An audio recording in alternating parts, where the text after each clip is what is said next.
Los afectos religiosos, la válida experiencia cristiana, por Jonathan Edwards. La primera parte que veremos será el prefacio.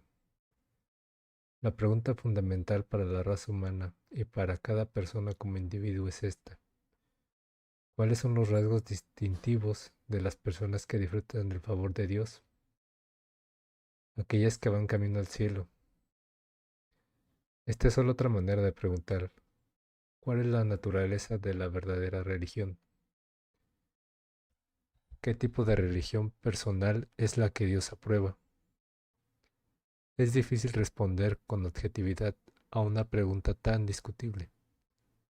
Aún más difícil es escribir al respecto con objetividad. Y lo más difícil es tener objetividad al leer algo referente a este tema. Es probable que ofenda a muchos de mis lectores al encontrar lo que en este libro he criticado. Tantas emociones y experiencias religiosas. Tal vez puede que otros se enojen al ver las cosas que he defendido y aprobado.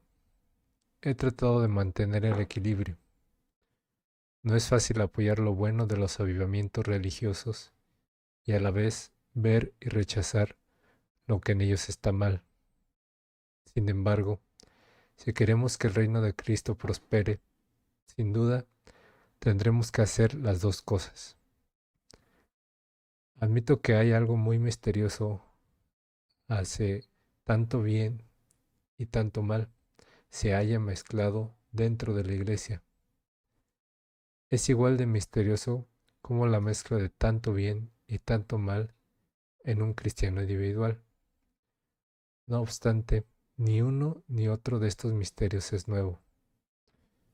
No es novedad que una religión falsa aparezca y prospere en un momento de avivamiento, ni que entre creyentes verdaderos aparezcan hipócritas.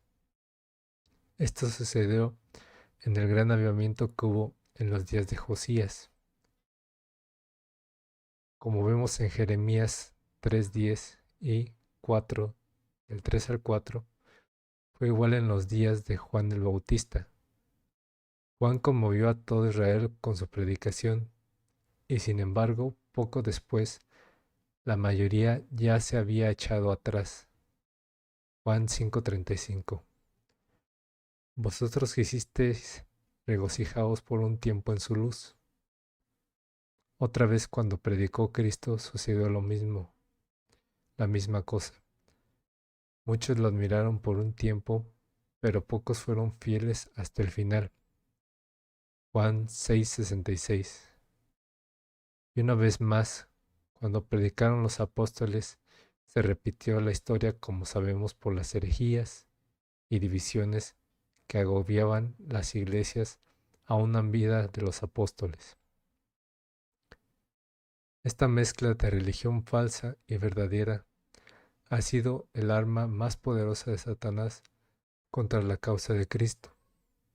Es por esto que nos surge aprender a distinguir entre la religión falsa y la verdadera, entre emociones y experiencias que realmente nacen de la salvación y las imitaciones que aún externamente activas y creíbles son falsas. Fracasar a la hora de distinguir entre la religión falsa y la verdadera trae consecuencias terribles. Por ejemplo, número 1. Muchos ofrecen a Dios una adoración falsa, la cual piensan que le es aceptable, pero que Él rechaza. Número 2. Satanás engaña a muchos en cuanto a la condición de sus almas. De esta manera los arruina eternamente. En algunos casos, Satanás hace que las personas piensen que son extraordinariamente santas, cuando en realidad no podrían ser más hipócritas. Número 3. Satanás daña la fe de creyentes verdaderos, mezclando con ellas corrupciones y deformidades. Hace que los creyentes se enfríen en sus emociones espirituales. A otros confunde con grandes dificultades y tentaciones. Número 4. Cuando los enemigos empedernidos del cristianismo ven a la iglesia tan corrompida y distraída, cobran ánimos. Número 5. Bajo la ilusión de que con su pecado están sirviendo a Dios, los hombres pecan con desenfreno. Número 6. Aún los amigos del cristiano, engañados por las enseñanzas falsas, adelantan sin darse cuenta la causa de sus enemigos, bajo la ilusión de estar avanzando el cristianismo. Son mucho más eficaces en destruirlo que los propios enemigos. Número 7. Satanás divide al pueblo de Cristo y lo pone a pelear entre sí. Los cristianos riñen con gran fervor, como si esto fuera celo espiritual. El cristianismo se degenera en disputas sin sentido. Los partidos en pugna se abalanzan a extremos opuestos, dejando así en el olvido el camino correcto que queda en medio de los dos. Cuando los cristianos ven las terribles consecuencias de la religión falsa que se hace pasar por la verdadera, sus mentes se inquietan, no saben a dónde mirar, ni qué pensar. Muchos dudan que pueda haber algo real en el cristianismo. El ateísmo, la incredulidad y la herejía empiezan a extenderse. Por estas razones es vital que hagamos todo lo posible para entender la naturaleza de la religión verdadera, hasta haberlo hecho. No podemos esperar que los avivamientos duren mucho, ni sacaremos mucho provecho de nuestras discusiones y debates religiosos, ya que ni siquiera sabremos a favor de qué discutir. Mi propósito en este libro es contribuir en lo que pueda al entendimiento de la religión verdadera. Me propongo mostrar la naturaleza y las señales de la obra del Espíritu Santo en la conversión de los pecadores. También buscaré explicar cómo podemos distinguir la obra del Espíritu de todo aquello que no es una verdadera experiencia salvífica. Si lo logro, espero que este libro ayude a promover los intereses del cristianismo genuino, que Dios acepte la sinceridad de mis esfuerzos y que los verdaderos seguidores del manso y amoroso Cordero de Dios reciban mi ofrenda con oración y con mentes abiertas. Jonathan Edwards. Parte primera. La naturaleza de las emociones y su importancia en el cristianismo. Empezamos con unos comentarios introductorios que dicen: el apóstol Pedro, refiriéndose a la relación entre los cristianos y Cristo, dice: a quien amáis sin haberle visto, en quien creyendo, aunque ahora no lo veáis, os alegráis con gozo inefable y glorioso. Primera de Pedro 1:8. El versículo anterior aclara que los creyentes a quienes Pedro escribía estaban sufriendo persecución. Él aquí observa cómo su cristianismo les afecta durante estas persecuciones. Menciona dos señales claras que su cristianismo era genuino. Amor por Cristo, a quien amáis sin haberle visto. Los no cristianos se aterraban de ver que los cristianos estuvieran dispuestos a exponerse a semejante sufrimiento, dejando atrás los deleites y las comodidades de este mundo. Para sus vecinos no creyentes, estos cristianos parecían locos. Se portaban como si se odiaran a sí mismos. Los incrédulos no veían nada que los inspirara a sufrir así. A la verdad, los cristianos tampoco veían nada con sus ojos terrenales. Amaban a alguien a quien no podían ver.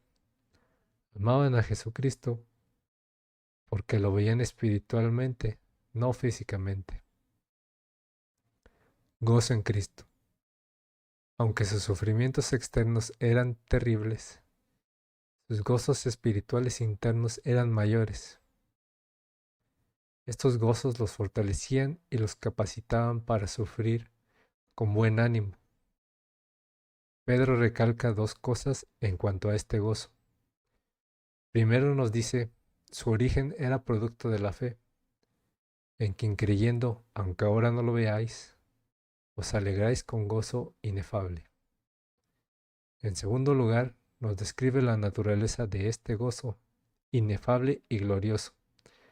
Era gozo que no se podía expresar, porque era tan diferente de los gozos del mundo. Era puro y celestial. No había palabras para describir su excelencia y dulzura. Era inefable también en el sentido de que Dios lo había derramado sobre su pueblo atribulado en tanta abundancia que era imposible definir su alcance. Ahora, la doctrina que Pedro nos está enseñando es esta. La verdadera religión consiste principalmente de emociones santas. Pedro selecciona las emociones de amor y gozo cuando describe la experiencia de estos cristianos.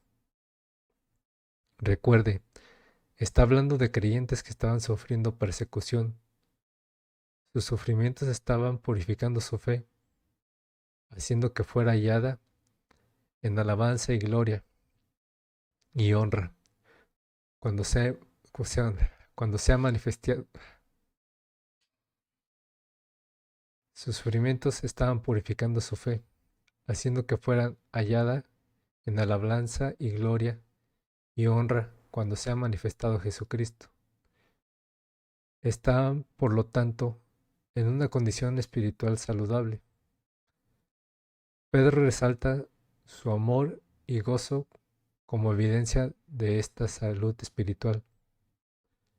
¿Qué son las emociones? Se podría hacer en este momento la pregunta, precisamente, ¿a qué se refiere usted cuando habla de emociones? Mi respuesta sería la siguiente. Las emociones son las actuaciones enérgicas e intensas de las inclinaciones de la voluntad del alma. Dios ha dado al alma humana dos capacidades centrales. La primera es el entendimiento, a través del cual examinamos y juzgamos las cosas. La segunda capacidad nos permite observar las cosas no como espectadores indiferentes, sino como a quienes agradados o no agradados, gustando o no gustando, las aprobamos o rechazamos. A veces llamamos a esta segunda capacidad inclinación. En su relación a nuestras decisiones solemos llamarla la voluntad. Cuando la mente ejerce su inclinación o voluntad, nos es común referirnos a la mente como el corazón. La capacidad del alma, las capacidades del alma son, pues, las del entendimiento y de la voluntad para responder a aquello que entiende. Hay dos maneras en las cuales los seres humanos respondemos a nuestras voluntades. La primera es, podemos acercarnos a las cosas que vemos, gustando de ellas y reprobándolas. La segunda, podemos alejarnos de las cosas que vemos y rechazamos. Estos actos es de la voluntad, claro, diferente grandemente en grado de intensidad. Hay inclinaciones de gusto o disgusto que apenas logramos movernos de una total apatía. Hay otras que en el gusto o el disgusto es más fuerte, en el punto de ser tan fuerte que nos lleva a actuar con propósito y energía. A estas actuaciones enérgicas e intensas de la voluntad las llamaremos emociones. La religión verdadera tiene mucho que ver con las emociones.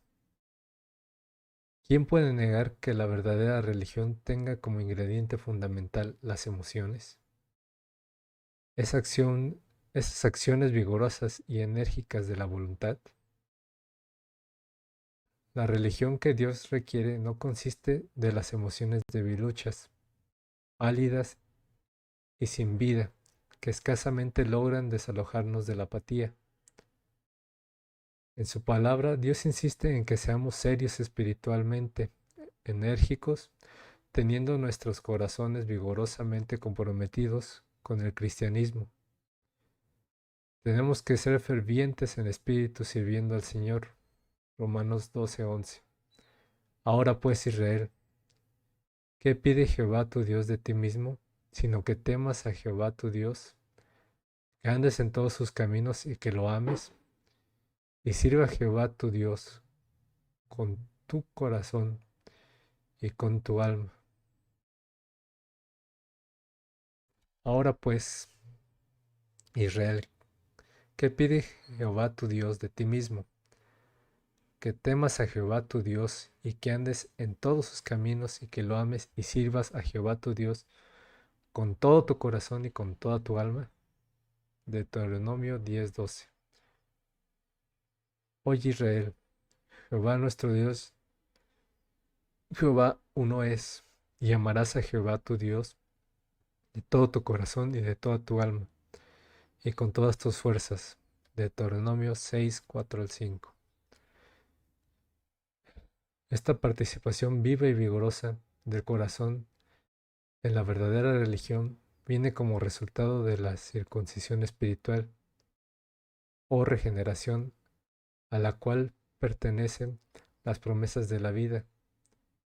Y circuncidará a Jehová tu Dios tu corazón y el corazón de tu descendencia, para que ames a Jehová tu Dios con todo tu corazón y con toda tu alma, a fin de que vivas. Deuteronomio 36. Si no tenemos seriedad en nuestro cristianismo, y si nuestras voluntades no están vigorosamente activas, no somos nada.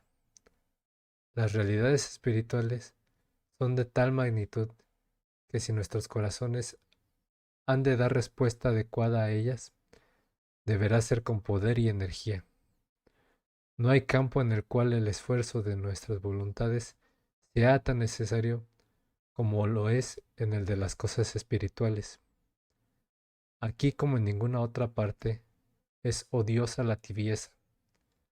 La religión verdadera es poderosa y su poder se manifiesta en primer lugar en el corazón. Es por esto que las escrituras se refieren a la verdadera religión como el poder de la piedad, como distinta a las apariencias externas que son tan solo su forma. Tendrán apariencia de piedad, pero negarán la eficacia de ella. Timoteo, 2 de Timoteo 3:5. El Espíritu Santo es un espíritu de santa y poderosa emoción en los cristianos genuinos. Por esto, las Escrituras dicen que Dios nos ha dado un espíritu de poder, de amor y de dominio propio. 2 de Timoteo 1:7. Cuando recibimos al Espíritu Santo de las Escrituras, que somos bautizados,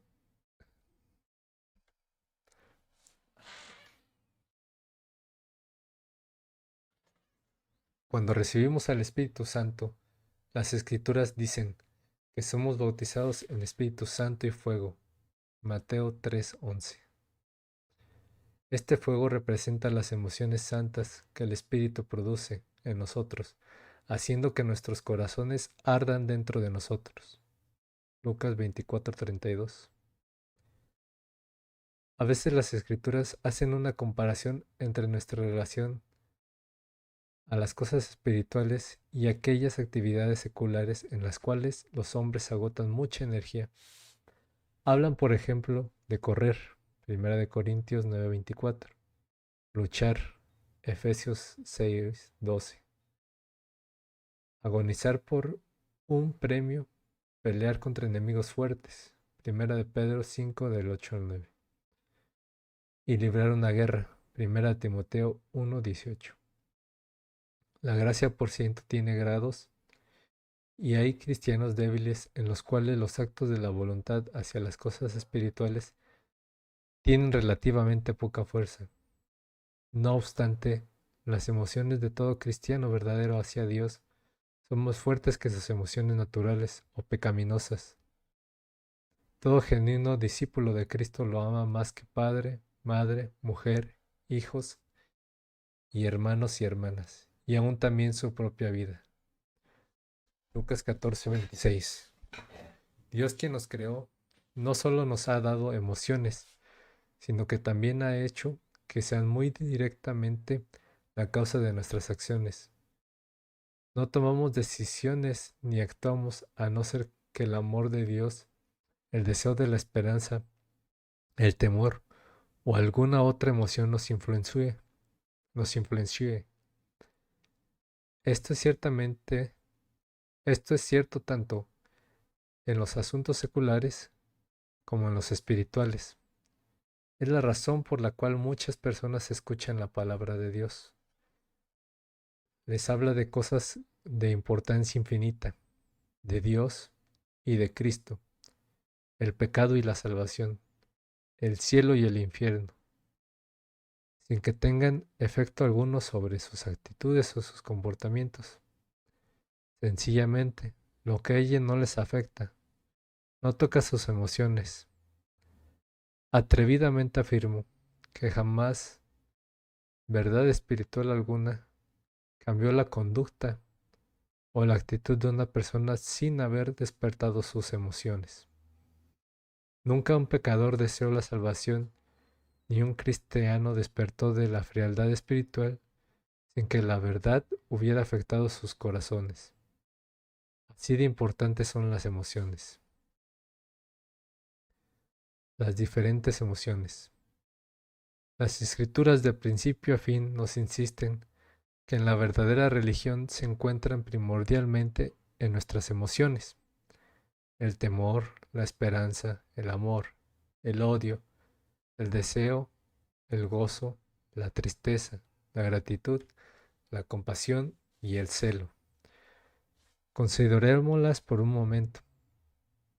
El temor. Según las escrituras, el temor piadoso es una parte principal de la verdadera religión. Un nombre que las escrituras frecuentemente dan a los creyentes es temerosos de Dios o los que temen a Jehová. Por esto, la verdadera piedad a veces se conoce como el temor de Dios. Esperanza. La esperanza en Dios y sus promesas es, según las escrituras, una parte importante de la verdadera religión. El apóstol Pablo lo menciona entre las tres grandes columnas que conforman la religión verdadera. Primera de Corintios 13:13. La esperanza es el yelmo del soldado cristiano, con la esperanza de salvación como yelmo. Primera de Tesalonicenses 5:8. Es el ancla del alma, la cual tenemos como segura y firme ancla del alma. Hebreos 6:19. A veces el temor piadoso va unido a la esperanza en definir el carácter del verdadero creyente. He aquí el ojo de Jehová, he aquí el ojo de Jehová sobre los que le temen, sobre los que esperan en su misericordia. Salmos 33:18. Amor. En las escrituras hay una estrecha relación entre la verdadera religión y las emociones del amor. Amor por Dios, por Jesucristo, por el pueblo de Dios y por la humanidad. Son innumerables los versículos que enseñan esto y los enfocaremos en el capítulo siguiente. Sin embargo, observar que las escrituras hablan de la emoción opuesta, la del odio. Odio por el pecado como una emoción también importante de la religión verdadera. El temor de Jehová es aborrecer el mal. Proverbios 8:13. De acuerdo con esto, las escrituras hacen un llamado a los creyentes a que demuestren así su sinceridad. Los que amáis a Jehová, aborreced el mal. Salmos 97:10. Deseo. Las escrituras a menudo mencionan un deseo santo expresado en hambre y sed por Dios. y por la santidad como parte importante de la religión verdadera. Tu nombre y tu memoria son el deseo de nuestra alma. Isaías 26:8. Mi alma tiene sed de ti, mi carne te anhela, en tierra seca y árida donde no hay aguas. Salmos 63:1. Bienaventurados los que tienen hambre y sed de justicia, porque ellos serán saciados. Mateo 5:6. Gozo. Las escrituras hablan del gozo como una gran parte de la religión verdadera. Alegraos justos en Jehová. Salmos 97:12. Regocijaos en el Señor siempre. Otra vez digo, regocijaos. Filipenses 4:4. El fruto del Espíritu es el amor, gozo. Gálatas 5:22. Tristeza. Tristeza espiritual, contracción y quebrantamiento de corazones conforman una gran parte de la religión verdadera. Según las Escrituras, bienaventurados los que lloran, porque ellos recibirán consolación. Mateo 5:4. Los sacrificios de Dios son el espíritu quebrantado, al corazón contrito y humillado. No despreciaráis tú, oh Dios. Salmos 51:17. Porque así dijo el alto y sublime, el que habita la eternidad y cuyo nombre es santo. Yo habito en la altura y la santidad, y con el quebrantado y humilde espíritu para hacer vivir el espíritu de los humildes y para vivificar el corazón de los quebrantados. Isaías 57:15. Gratitud. Otra, otra emoción espiritual que en las escrituras suele mencionar es la gratitud, especialmente aquella expresada en la alabanza a Dios. Esta emoción aparece con tanta frecuencia, particularmente en los salmos, que no necesito citar versículos específicos. Misericordia. Frecuentemente las escrituras hablan de la compasión o la misericordia como parte especial de la verdadera religión. Jesús enseñó que la misericordia es una de las demandas más importantes de la ley de Dios. Bienaventurados los misericordiosos, porque ellos alcanzarán la misericordia. Mateo 5:7. Ay de vosotros, escribas y fariseos hipócritas, porque diezmáis la menta y el eneldo, y el comino, y dejáis lo más importante de la ley, la justicia, la misericordia y la fe. Mateo 23:23. De igual manera, Pablo enfatizó esta virtud. Vestíos pues como escogidos de Dios, santos y amados de entrañable misericordia. Colosenses 3:12. Celo. Las escrituras dicen que el celo espiritual es parte esencial de la verdadera religión. Cristo tenía en mente lograr en los suyos esta actitud cuando murió por nosotros, quien se dio a sí mismo por nosotros para redimirnos de toda inequidad y purificar para sí un pueblo propio, celoso de buenas obras. Timoteo 2:14.